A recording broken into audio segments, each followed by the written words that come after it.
We all have this negative self-talk that goes in our head. Guess what? There's enough people that are telling us we can't do it, that we're not good enough. Why do we want to tell ourselves that? We know for a fact that thoughts influence actions. Why do we want to say that negative self-talk to ourselves? We need to get our own self-affirmations. Who else is going to tell you? There need to be quiet moments in your bedroom, quiet moments when you're brushing your teeth, that we need to reaffirm, I am the captain of my ship and the master of my fate. That is my affirmation. If I don't say it, if I don't believe it, no one else will. How do you build self-confidence? Get away from the people who will tear you down. There's enough of that.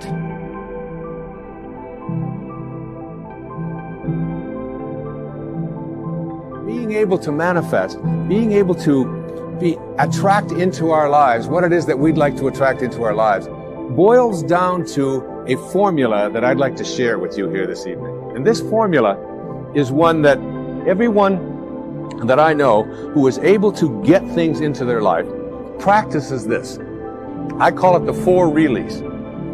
All right? So that what you really, really, really, really want, you will get. And these 4 reallys each of them stands for something. And if you look at people who are good at, some people call them lucky, some people call them highly spiritual, whatever it might be, but they are good at getting what they want in their lives. And here are the 4 reallys. The first one says, I wish. So what you really wish for, everything that you'd like to get into your life starts with a wish. It's a thought. I wish I could get that job. I wish I could get that promotion. I wish I could lose weight. I wish I could get rid of that addiction that I have. I wish I could, whatever. It's a wish. So what you have to start with a wish.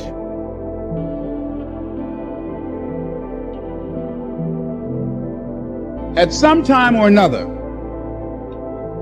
have agonized over making a decision. Some decisions are major decisions. And also there are a lot of small decisions that we don't make, that they tax our minds, they drain our energy, they create a lot of anxiety and nervousness and mental torment because we don't take care of it. We decide not to decide, which is a decision. Deciding to decide, to act.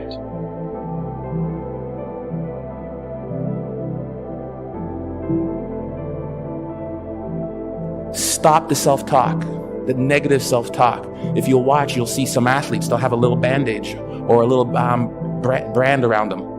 If I could give you one thing to take from this, it is, no one will believe in you unless you do. Listen to the words of that video. Here's to the crazy ones, the misfits, the rebels, the troublemakers, the round pegs in the square holes. We're supposed to be different, folks. And when people look at us, believe in yourself.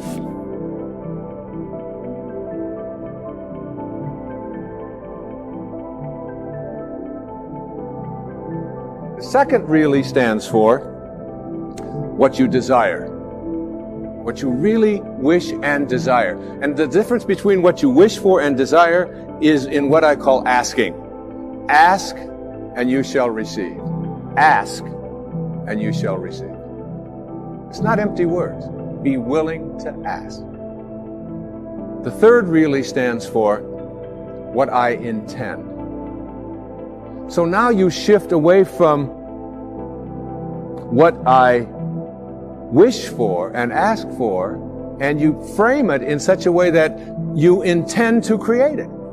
I intend to create this, whatever it might be, whether it's a healing, whether it's a losing of weight, whether it's getting rid of an addiction, whether it's creating prosperity. I intend to create it. And if you notice people who are good at manifesting, they don't mince those kinds of words. I will do it. And someone will say, well, what if it doesn't work out? You say, well, then I'll just learn whatever I have to learn from it not working out. But I intend to create this in my life. There's an intention, and the intention is so powerful that you become independent of the good opinion of other people. You're not checking it out with the tribe. You're not checking it out with what everybody else out there said you should do or shouldn't do. You're saying to yourself, I intend to create it. And I often tell people, don't tell anybody else about what you want to manifest.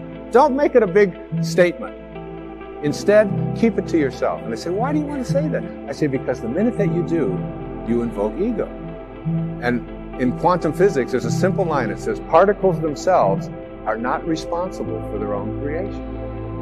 And once you invoke ego, you have to defend it, you have to explain it, you have to get the tribe involved in it, and before long, you've lost the capacity to manifest. It's a spiritual journey. Inspiration, in spirit. When you're inspired, in spirit. The fourth really stands for passion. Passion. That is, I am absolutely passionate about it, and I intend to create it with that love. One of the great books that one of my teachers sent to me from ancient India, written like 3,000 years ago, has a line in it that says, to attempt to manifest what you want without passion is like dressing up a corpse. So you take this corpse, and you put a tuxedo on it, and you dress it all up, and you put all the makeup on it, and you take it out into the world, and you say, now see what you can get for me. But basically, it's dead inside. And if it's dead inside, that is, if it lacks passion, if you lack passion, you're not going to be able to attract it into your life. So what you wish for, ask for, intend to create, and have passion about, you'll get.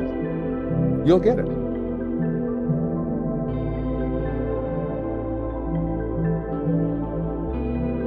It's a major, major challenge for all of us at different points in different areas of our lives. And there are things that happen to us along the way, experiences that we have that prevent us from working through the mental block of acting, of doing those things that we know we ought to do. And so what I want you to think about is, what is there that you know you need to do, that you want to do this, but for some reason or another, you've been holding back.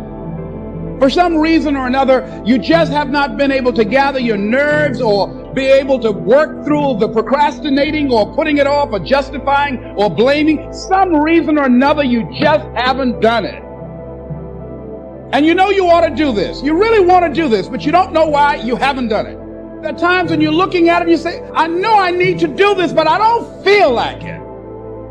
Because in order to begin to reinvent your life, you've got to make a conscious, deliberate, determined effort.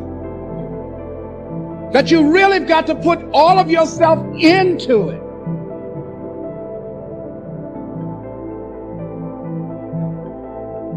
The currency for attracting what we want into our lives is our thoughts.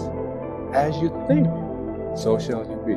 Begin to place them on what it is that you want, and you'll start seeing it shift over and over. And people who are terrific at getting what they want, you start getting inside of their head and say, what do you think like? How are you organized in here? And you know what they always say? I never, ever allow my thoughts on anything that I don't want. And no matter who out there is saying, yes, but you can't do this, yes, but you can't do that, I never allow that kind of energy. I shift away from that energy. That's what separates great masters from ordinary human awareness.